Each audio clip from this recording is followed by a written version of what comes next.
Toyota патентке байланыштуу чоң жылыш жасады. Аталган унаа чыгаруучу компания гибрид унааларын тетиктери үчүн акысыз патент бере баштайт. Жана ал 2030 жылга чейин жарактуу болот. Корпорация унаа кыймылдаткычын өзгөртүүгө жана унаанын аккумуляторуна байланыштуу 24 миңдей патент берет. Мындай кадам атаандаштыктан улам электр унааларына суроо талап көбөйүп, гибриддүү унааларга өтө баштагандыктан жасалган.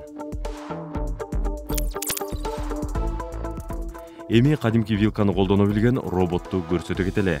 Вашингтон университетинин изилдөөчүлөрү өзү башкарылуучу робот колду жасашты. Эптүү мындай жардамчы кол идиштеги тамак-ашты айырмалоо үчүн сенсорду жана алгоритмди колдонот. Ага буйрук берип гана башкарбастан табактагы тамакты карап коюу эле жетиштүү. Изилдөөчүлөрдүн айтымында азырынча робот мөмө жемиштерди адамдын оозуна салып коюлат. Кийинчерээк аны өнүктүрсө адамга тамакта жейдире баштайт экен.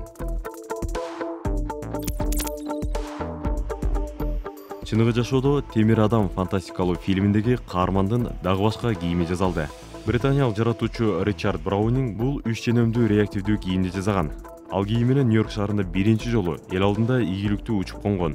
Костюмдун жеңинде 2ден чакан жана артында бир чоң кыймылдаткыч орнотулуп, жалпы 5 турба реактивдүү кыймылдаткычы бар. Кыймылдаткычтар ар кандай күйүүчү май менен иштей берет. Биринчи жолу учканда кыймылдаткыч дизель менен иштеди.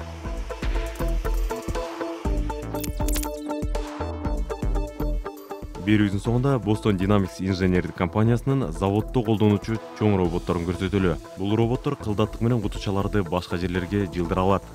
Кутучалардын ар бири 5 килограммда чыгат, бирок роботтор 15 килограммга чейин жүк көтөрө алышат. Булар бир жагынан коркунучтуу болсо, экинчи жагынан пайдалуу экен.